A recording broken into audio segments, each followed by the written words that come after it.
आगे बढ़ते हैं हम लोग, यहाँ तक आ गया ना। तो बीमा योग्य हित आपको क्लियर हुआ कि आपका आपके जीवन में, अच्छा एम्प्लॉयर एम्प्लॉई का भी होता है इंश्योरेबल इंटरेस्ट आपस में। एम्प्लॉयर एम्प्लॉई कितना, जितना एम्प्लॉई सैलरी लेता है उतना एम्प्लॉयर उसके ऊपर में बीमा ले सकता है। क्लियर, ठीक।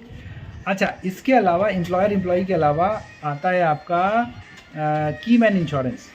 की मैन इंश्योरेंस होता है मुख्य व्यक्ति बीमा। क्या होता है? मुख्य व्यक्ति बीमा। किसी भी कंपनी का कोई की मैन है तो उसके ऊपर में भी बीमा लिया जा सकता है। लेनदार देनदार डेटर क्रेडिटर के ऊपर में भी बीमा लिया जा सकता है, लेकिन जिसके ऊपर में इंश्योरेबल इंटरेस्ट नहीं बनता उसके ऊपर में बीमा नहीं लिया जा सकता। ठीक, क्लियर होगी यहाँ तक बात। अब एक बात आती है दूसरा नियम। दूसरा नियम देखिए, परम सद्भाव का सिद्धांत है। परम सद्भाव का सिद्धांत, इसे इंग्लिश में कहते हैं अटमोस्ट गुड फेथ। क्या कहते हैं? Utmost good faith. Utmost good faith क्या होता है कि देखिए, चाहे मेरे ग्राहक से पॉलिसी लेते समय ग्राहक को अपने बारे में सब कुछ सत्य बताना चाहिए। ठीक है, पॉलिसी लेते समय ग्राहक को अपने बारे में सब कुछ क्या करना चाहिए? सत्य बताना चाहिए। अगर ग्राहक अपने बारे में सब कुछ सच बताता है, वह कंपनी मानती है कि मेरे कस्टमर ने जो भी बताया है वो सच है। ठीक, तो 3 साल तक ऐसा है, पहले 2 साल था, अब 3 साल हो गया है। यहाँ पे भी आप इसे करेक्ट कर लीजिएगा।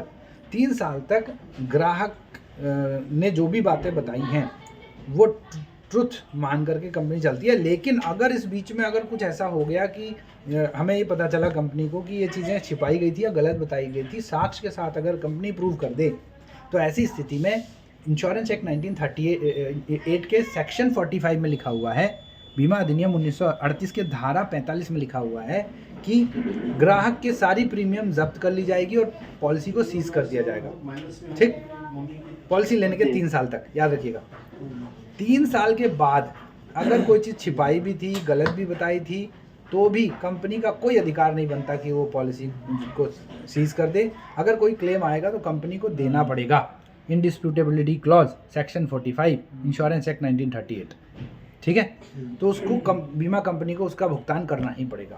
तो ये हमारा नियम कहता है, परम सद्भाव का सिद्धांत, जो हमारा दूसरा नियम हम पढ़ रहे हैं, इंश्योरेबल बीमा योग्य हित।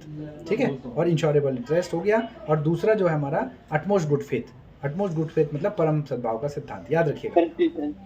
ठीक है, क्लियर है? आगे चलें। अच्छा, अब आगे बढ़ते हैं। देखिए, मैंने आपको बताया 1 सितंबर 1956 को LIC बनी थी, वो आपके सामने स्क्रीन पर आ गया। और मैंने आपको एक और चीज़ बताई थी, IRDA 1999 में बना। IRDA का फुल फॉर्म है भारतीय जीवन बीमा विनियामक विकास प्राधिकरण। इंश्योरेंस मतलब IRDA insurance regulatory development authority of India. ठीक, इंग्लिश में याद रखिएगा।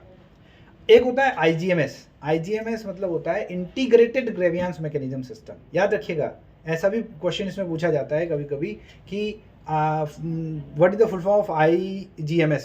नीचे 4 ऑप्शन होंगे, एक होगा इंटरनल ग्रेवियांस मैकेनिज्म सिस्टम, एक होगा इंटीग्रेटेड ग्रेवियांस मैकेनिज्म सिस्टम, एक होगा आपका इंटरनेशनल ग्रेवियांस मैकेनिज्म सिस्टम, एक होगा आपका इंश्योरेंस ग्रेवियांस मैकेनिज्म सिस्टम। अगर पढ़ा नहीं होगा तो आदमी 100% गलत कर देगा, है ना।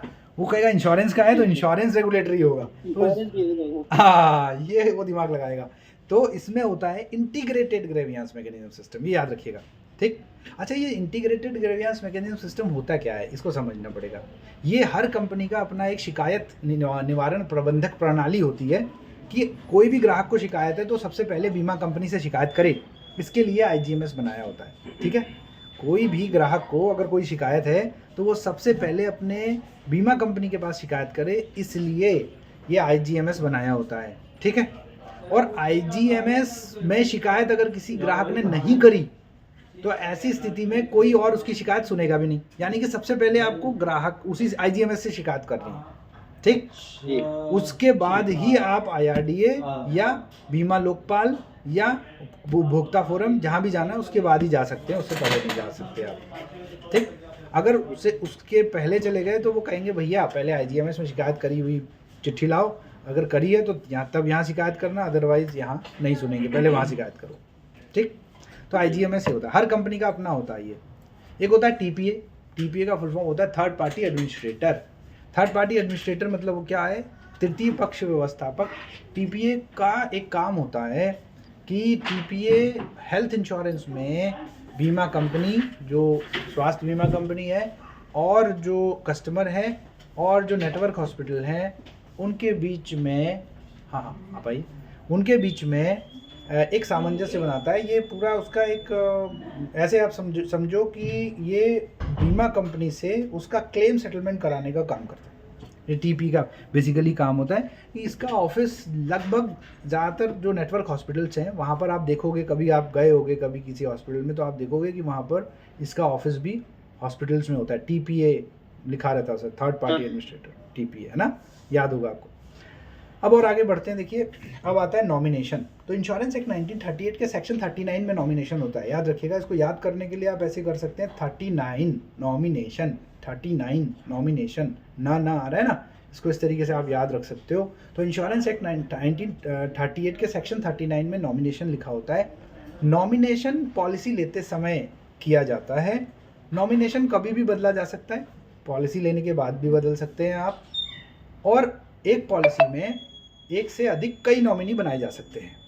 यानी कि हाँ, अब जैसे मान लो उसमें आएगा ऑप्शन कि एक पॉलिसी में कितने नॉमिनी बना सकते हैं, एक बना सकते हैं, दो बना सकते हैं, तीन बना सकते हैं, या एक से अधिक कई बना सकते हैं। तो आप लिखेंगे एक से अधिक कई बना सकते हैं, n नंबर ऑफ नॉमिनी आप बना सकते हैं। लेकिन नॉमिनी बनाने के साथ आपको नॉमिनी का परसेंटेज भी आपको बताना होगा कि हाउ मेनी परसेंटेज, कितना इसको देना है, कितना इसका शेयर इसका है नॉमिनेशन में, राइट, व्हाट इट, ठीक। अब इसके आगे आते हैं। देखिए इसमें क्या माइनर जो होता है, यानी कि 18 साल से छोटा कोई बच्चा है, उसको नॉमिनी बना सकते हैं क्या?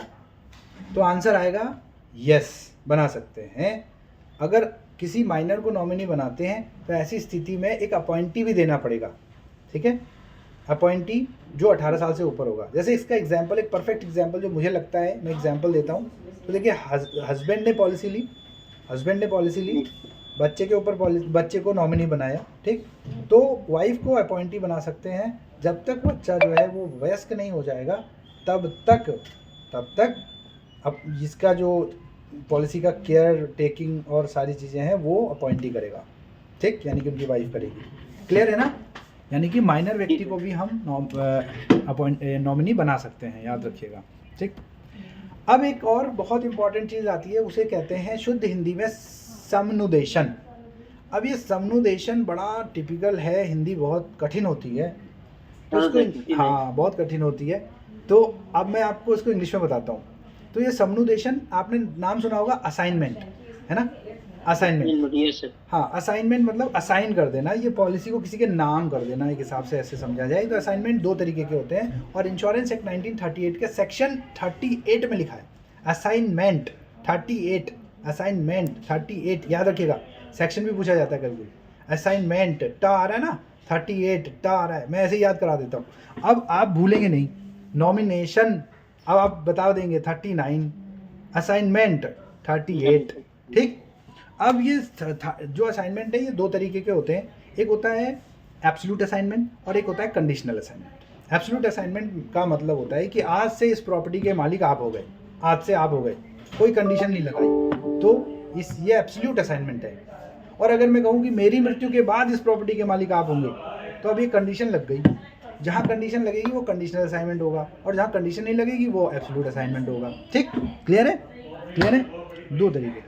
अब देखो, प्रीमियम की रसीद जब जारी होती है उसे प्रथम प्रीमियम रसीद कहते हैं। जब पॉलिसी लेता है कोई आदमी उसको FPR कहते हैं, फर्स्ट प्रीमियम रसीद। तो यही प्रमाण है कि हमारा बीमा कंपनी ने स्वीकार कर लिया है, right. This is the only evidence which we are having that insurance company has started our insurance, and this is the only evidence which we are having. ये ही एक एविडेंस है जिससे पता चलता है कि मेरा बीमा कंपनी के ऊपर में बीमा चालू हो गया है। क्लियर है?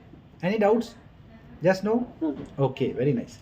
अब जब पॉलिसी चलने लगती है तो दो बातें होती हैं। इस साल पॉलिसी चली, FPR आया, अगले साल प्रीमियम फिर भरना पड़ेगा। तो जब दूसरे वाले नेक्स्ट ईयर का जो प्रीमियम जाता है तो उसे RPR कहते हैं। क्या कहते हैं? RPR का फुल फॉर्म होता है रिन्यूअल प्रीमियम रिसिप्ट। क्या होता है? Yes, renewal premium receipt. अच्छा, ये जो रिन्यूअल प्रीमियम रिसिप्ट है ये तभी मिलेगा जब हम रिन्यूअल जमा करेंगे, यानी कि अगले साल का प्रीमियम जमा करेंगे अगले साल जब आएगा। जी अगर नहीं किया, मान लो आपका एक जनवरी को, आप 1 मार्च को आपका जमा करना है, 1 मार्च को, ठीक है, 1 मार्च को आपने जमा करना है। देखो फिर फ़ोन आ गया यार, एक फ़ोन ले लूँ, I am really very sorry यार, आई एम डिस्टर्बिंग।